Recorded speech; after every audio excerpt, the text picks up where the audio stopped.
Pemirsa, kejadian unik terjadi di sebuah bank di Subang, Jawa Barat. Seorang ibu yang merupakan nasabah bank melahirkan di dalam bank. Rekaman video kelahiran tersebut viral di media sosial. Video ibu muda melahirkan di sebuah bank ini viral di media sosial. Terlihat warga yang membantu proses melahirkan menidurkan bayi di kursi antrian bank. Sedangkan ibu muda yang melahirkan bayi tersebut berbaring di dekatnya. Awalnya ibu bernama Ririn sedang duduk menunggu antrian untuk mengaktifkan ATM yang terblokir. Ibu berusia 25 tahun itu tiba-tiba menjerit dan tidak lama kemudian melahirkan. Pegawai bank dan nasabah lainnya tidak menyadari bahwa Ririn hamil karena menggunakan korset. Warga Kelurahan Pasir Karambi Subang itu juga tidak menyangka bakal melahirkan karena menurut perhitungan kelahiran setelah Lebaran. Langsung kerasa perutnya sekali mulus langsung keluar. Air ketubangnya pecah. Emang nggak taunya lagi bulannya atau gimana tuh? Enggak, karena kan masih lama, harusnya tanggal 22 kalau perhitungan. Kata bidan itu? Enggak, saya yang itu, kan enggak ke bidan. Oh, belum pernah diperiksa Iya. ke bidan? Bayi dengan berat 3,6 kg tersebut saat ini kondisinya sehat. Bayi tersebut diberi nama Febrian Saputra Brimola oleh pihak bank. Bank juga akan mempekerjakan ayah bayi yang hanya serabutan. Dari Subang, Jawa Barat, Yudi Heriawan Juanda, iNews melaporkan. Pemirsa, warga Kota Tegal beramai-ramai antri beras murah seharga Rp17.000.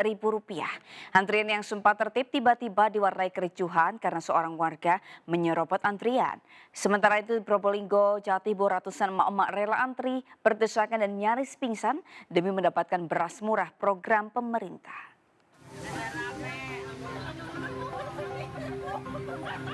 Antrian warga mendapatkan beras murah Bulog SPHP seharga Rp54.500 per kantong membludak. Bahkan antrian menggulat di salah satu toko sembako yang ada di Pasar Kejambon, Kota Tegal. Begitu pedagang sembako mulai membuka tokonya, antrian warga sudah mulai tertib dan berubah ricuh dan warga saling berdesakan maju ke depan. Adu mulut pun tak terhindarkan, warga yang mengaku sebagai pedagang berdalih punya prioritas untuk didahulukan dari warga lainnya. Namun justru diprotes oleh warga yang telah antri beras. Penjualan sempat terhenti, akhirnya kembali dilanjutkan.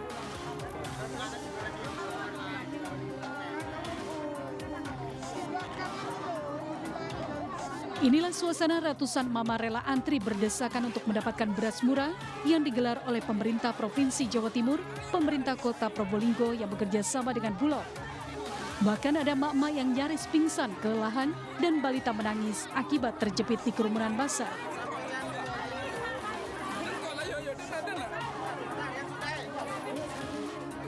Petugas terpaksa mengevakuasi mereka untuk keluar dari kerumunan dan kemudian diberikan paket beras.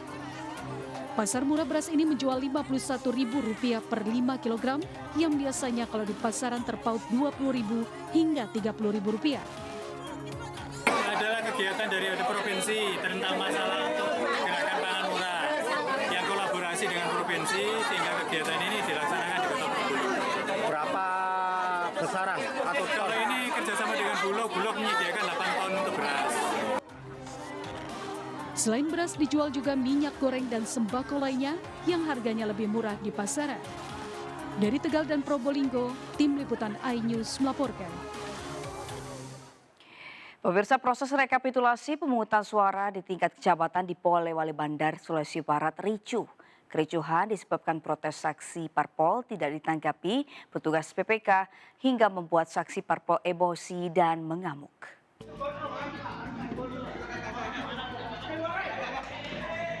Keributan terjadi di tengah proses rekapitulasi di kantor Kecamatan Bulo, Polewali Bandar. Keributan terjadi antara saksi parpol dengan saksi parpol lainnya. Petugas kepolisian yang berjaga di lokasi berupaya menenangkan pihak-pihak yang bertikai.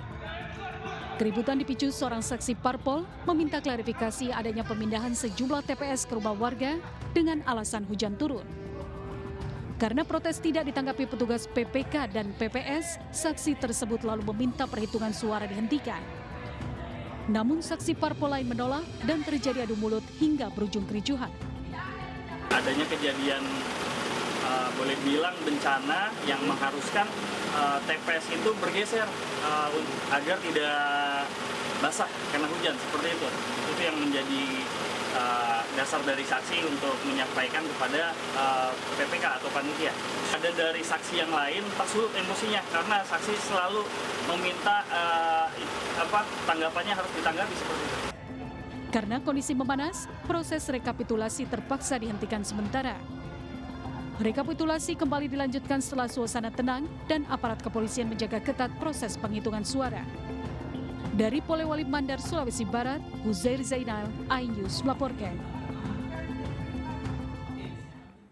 Pemirsa, gagal meloloskan seorang caleg menjadi anggota legislatif lantaran perolehan suara tidak mencukupi. Seorang tim sukses salah satu caleg DPRD di Kabupaten Nregan, Sulawesi Selatan meminta kembali uang yang dibagikan kepada warga. Nenek, papa. Iya, udah. Viral di media sosial, seorang wanita tim sukses salah satu calon anggota DPRD di Kabupaten Nregan mendatangi rumah warga dan meminta uang yang telah diberikan sebelum hari pencoblosan dikembalikan. Namun warga menolak hingga wanita tim ses tersebut terlibat adu mulut dengan warga. Amir pejo jarum na nenek ka. Oh ya sudah. Berarti na palele jo jarum na nenek. Diduga peristiwa tersebut terjadi di Desa Pana, Kecamatan Ala yang masuk dalam Dapil 3. Bawaslu Nregan telah menerima laporan terkait dugaan money politik yang dilakukan tim ses salah seorang caleg. Dan informasinya sudah kami kumpulkan terkait informasi awalnya, namun kita masih melakukan pengkajian lebih dalam terkait itu, pasal apa yang bisa kita masukkan di situ terkait dengan money politik. Bawaslu masih melakukan investigasi karena di Dapil 3 ada 2 caleg yang namanya seperti disebut dalam rekaman. Dari Nregan, Sulawesi Selatan, Jufri Tonapa, iNews melaporkan. Pemirsa, calon wakil presiden nomor urut 3 Mahfud MD menantang KPU untuk melakukan audit terhadap sistem informasi rekapitulasi Sirekap. Pasalnya KPU mengakui adanya masalah input data dalam Sirekap yang menyebabkan perbedaan jumlah penghitungan surat suara. Mahfud meminta perlu diadakan audit digital forensik terhadap Sirekap dan sistem KPU yang dilakukan lembaga independen agar tidak menimbulkan kecurigaan di mata publik. Berikut pernyataan Mahfud MD. Jadi itu supaya diaudit benar itu bagaimana kok bisa terjadi amburadul begitu. Berbagai cara kesalahan secara teknologis gitu kan ditemukan. Ada kalau ketahuan salah di sini dikeluarkan pindah ke daerah lain itu kan ada juga. Ada kesalahan input dan sebagainya.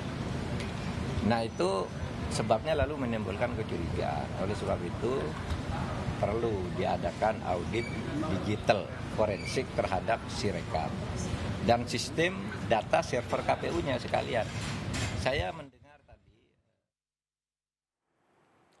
Pemirsa, beredar foto daftar Kabinet Indonesia Emas yang berisi nama-nama calon menteri jika Prabowo Gibran memimpin Indonesia.